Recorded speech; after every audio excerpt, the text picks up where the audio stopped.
As jy sukkel met lae rugpyn, moet jy nou regop sit en jou ore spits, want die biokineticus Ineke Ribbens kuier vandag weer by ons en sy gee raad oor die oorsake en oplossings van lae rugpyn. Ineke, dis altyd so lekker om jou hier te hê. Waar begin lae rugpyn? Waar kom dit vandaan? So, daar's ons eintlik baie oorsake van lae rugpyn. Die eerste een is swak postuur. So, almal wat sedentêre leefstyl het, hulle sit meeste van die dag, daai tipe goed, hulle gaan oor die algemeen sukkel met lae rugpyn. Dan enigiemand wat byvoorbeeld CrossFit doen en sulke tipe goed, wat swaar objekte kan optel, sonder dat hulle die res van hulle lyf se spiere gebruik. So, byvoorbeeld net 'n swaar objek optel uit jou rug uit, en dan nou ook, soos jy ouer raak, die degenerasie van die disks wat tussen die wervels is, speel dan nou ook 'n rol vir lae rugpyn. So jy het my nou 1, 2, 3 keer in die gesig gevat, want ek raak nou ouer, ek doen CrossFit en ek dink my postuur is nie die beste nie. Weet jy wat, ek wil oor iets praat, oor, dit is soos 'n tegniese term, but I want to just chat about it, because iemand het al vir my gesê, dit is dalk die oorsaak as ek lae rugpyn het, is that anterior pelvic tilt. So ek staan bietjie so en ek moet, so hoe kan jy nou te werke gaan as jy al so gewoond is aan 'n slegte postuur, hoe kan jy te werke gaan om dit te verbeter, sodat jou lae rug nie so seer is nie? So jy gaan fisies leefstylmodifikasies moet maak. Ja. So jy gaan fisies vir jouself moet sê, okay, great, sit regop. Veral vrouens oor die algemeen sukkel met die anterior pelvic tilt, want ons hou daarvan om so Ja, te om loop. so te staan. So daar jy gaan fisies 'n doelbewuste besluit moet maak om te sê, okay, great, tilt jou heupe terug, mooi skouertjies op, daarso en nekkie terug, soek 'n double chin.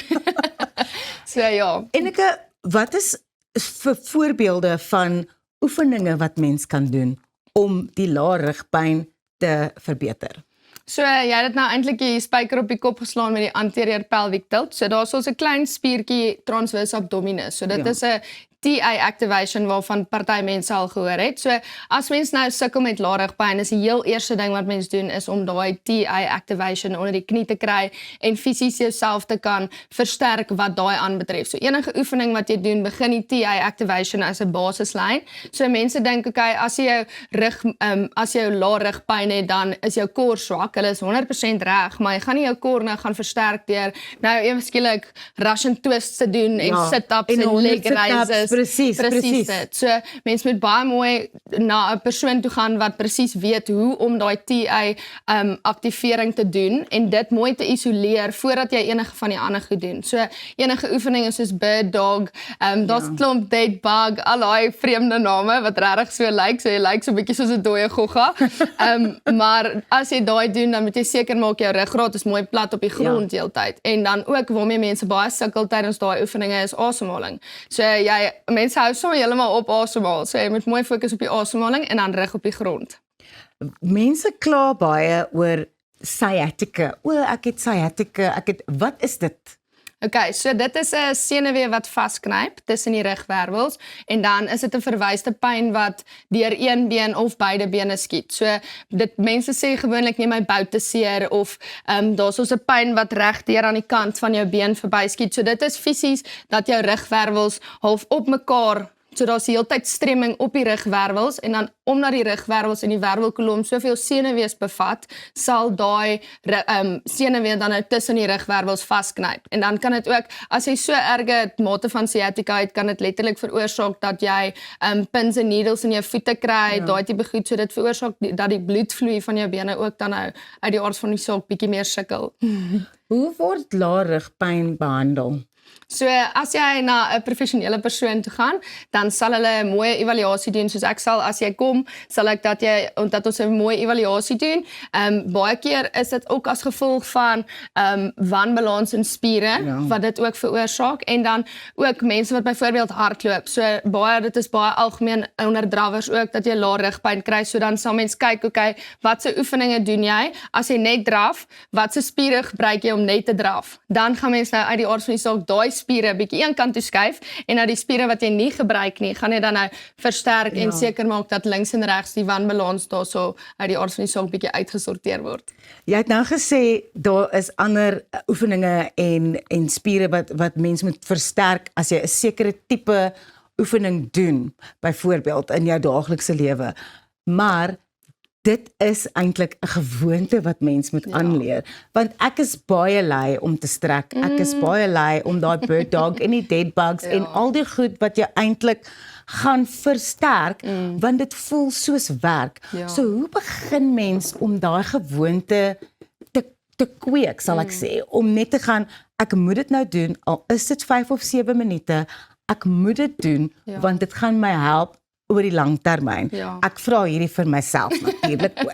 So, soos ek gesê het, baie mense het 'n leefstyl waar hulle net sit, of meeste van die dag sit. So jy gaan fisies gedeeltes van jou dag moet kry, waar jy dink, okay, great, kom ek doen gou my pelvic tilts, kom ons doen daai tipe goed. So jy gaan, dis moeilik om vir jou te sê, waar begin mens, want is uit die aard van die saak 'n kopbesluit wat jy gaan maak. So ek kan vir jou al die oefeninge gee, ek kan vir jou letterlik alles mooi prentjies sê, hoeveel jy moet doen, maar as jy besluit, jy gaan dit nie doen nie, dan gaan ek niks, ek baat nie daar uit vir jou om dit te doen nie. Of eintlik doen ek, as jy dit nie doen nie, maar... Want dan moet ek die hele tyd terugkom. Maar, soos ek sê, jy gaan fisiese besluit moet maak en net sê, okay, hier is dit nou, selfs as jy in die sauna, byvoorbeeld by die gym is, dan doen jy gou jou bird dog goedjies in die sauna, en ja, soos ek sê, die leefstylmodifikasie sit mooi regop, skouers mooi terug, al daai goed speel 'n baie groot rol. Gaan maar net fisies 'n tydjie moet vind. Jy kan dit opbreek, jy hoef nie al die oefeninge nou daarso te sit. Okay, kom ons doen nou maar net alles nie. Doen een gedeelte in die oggend, een gedeelte in die aand en nie strekke na jy gebad het. Ja, dalk 'n alarm te stel en dit net deel van jou roetine te maak.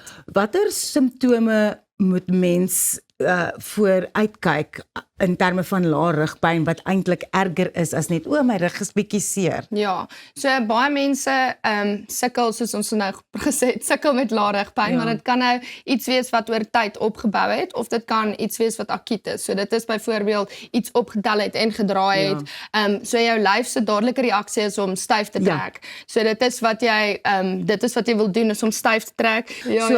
As jou rug baie seer is en dit raak nie beter nie. Die punt is, gaan sien 'n biokineticus. En veral as die senuwee simptome erger raak, soos ek sê, die pins and needles en daai tipe goed, uit die aard van die saak as jy enige sukkel om enige funksionele aktiwiteit te doen. Baie dankie, Eneke. Ons sal natuurlik al Eneke se inligting op ons sosiale media platforms ook deel. Bly ingeskakel, want Arnold gesels hierna met 'n sportspodiater van jou lae rug na jou voete, net hier op Goeiemôre, Good Morning.